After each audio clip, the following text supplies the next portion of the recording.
and this is the linden, and it's starting to dry out. But you can grab hold of that, give it a little tug.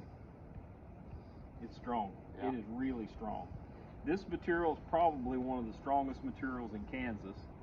And there's really not a good way. When this is growing in the summertime, it's got a leaf that's about the size of my hand, and really kind of about that shape. Okay? It's a very big leaf. The bark is, the trunk bark, okay, is a really netted pattern. It's amazing. This really doesn't have the sap in it yet.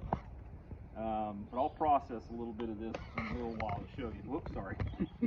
So, this is really good material. But again, it's tree bark and it dries out. What the Native Americans did with this is they cut down an entire tree of this material, sink the log, cut the limbs off of it, sink the log in a lake or a stream, and let Mother Nature do its work. And basically, you have bark on the trunk that's that thick, this big around, 35 feet long.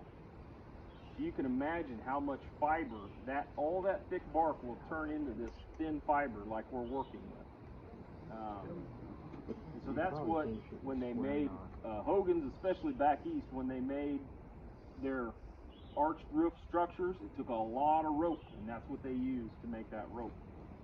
The other field expedient thing around here that just about everybody has around somewhere is good old, where's my more a knife here so I can trim this off. Razor sharp right out of the box.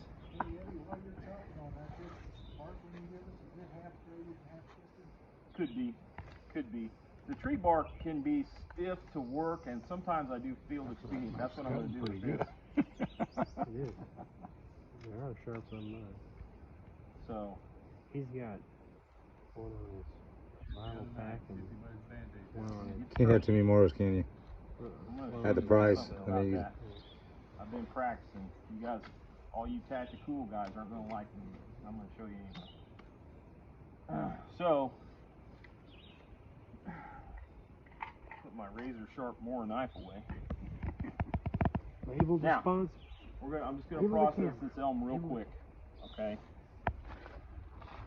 See how I got my thumb up against the stick? Okay, I'm going to pull against my thumb. See that? See how wide it's coming off? It's about the width of my thumb. See that? I'm pushing down with my thumb, pulling up on the bark. See that?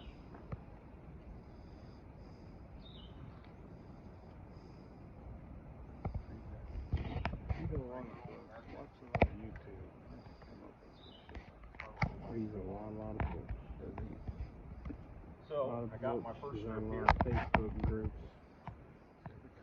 Now again, I kind of want to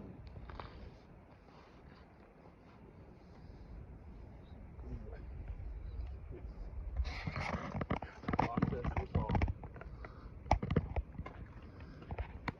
It takes a little time to learn how to do this, but once you do it, now you guys have been watching me do this. Look at that. It goes. That's how you can tell if something's got fiber. See, it went all the way up to the end of that little twig. See that? I'll probably do the same here.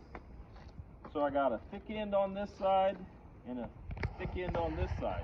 That's how we want to do our materials when we're working with natural materials, so that they're all set.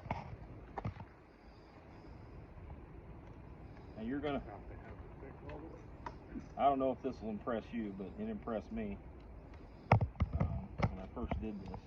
This piece is a little weird, so I'm probably gonna just, I'll just use it like it is. So I'm just gonna start, this will be my splice piece. Hang on to my splice. Well, hold on a second. Put your hands together. Interlock your fingers.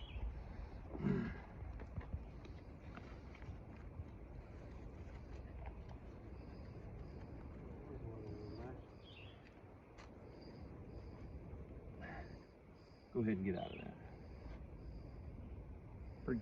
Pretty strong. Got nothing. It's not teaching just how to tie somebody up, are you? And I didn't even tie Justin up for you. I think you picked the right guy to tie up. I'm gambling with that guy tonight. Don't do that. I didn't even really tie it tight. This material here, if you have to in a hurry twist something up to save somebody, this is a quick, expedient thing. Now you can't, and this is probably how I made that other piece.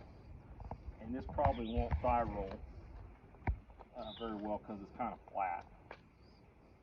But I could make a rope strong enough to pull one of these trucks without, I guarantee it, if I spent a little bit more time with it. If 4 or 5 of us grabbed an elm branch, stripped it, and knew what we were doing, we could make a rope strong enough to tow one of these trucks pretty quick.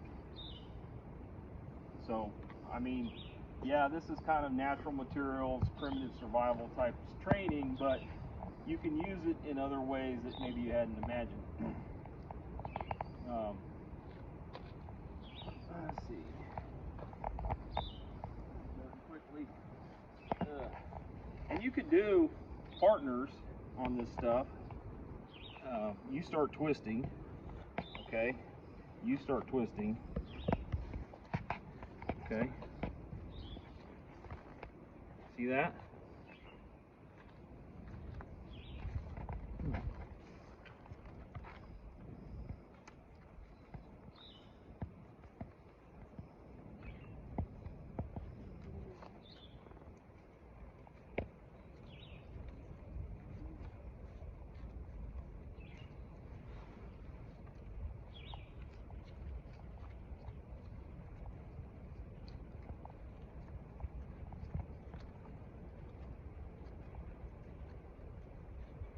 Alright, let's get it down there, that's good.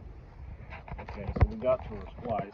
I'm not going to splice this, I'm just gonna. Now, to finish, I forgot to tell you. So let's say you found some fiber, you need some cord later on, but you only found so much fiber, okay? And you need to come to a stopping place. Just tie a simple overhand loop. It's the same thing you tie your first knot in your shoelace. That's all it is. Just hold it together and leave it there. Later on, if it's tree bark, soak it in some water, untie the knot, get some more fiber and start in and make it longer again. But that went pretty fast. I mean, we were able to turn quite a bit of that. And I'll tell you, you're a big, strong guy. Get hold of that. I can pull him out of that chair, no question. It is really strong.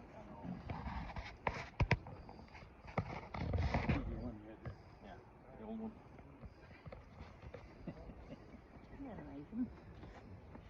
So that's just kind of a field expedient thing that you can do in an emergency. Or like I said, for making bulk cordage for a shelter or something, it's hard. It gets, when it dries out, it gets inflexible, but it works pretty good.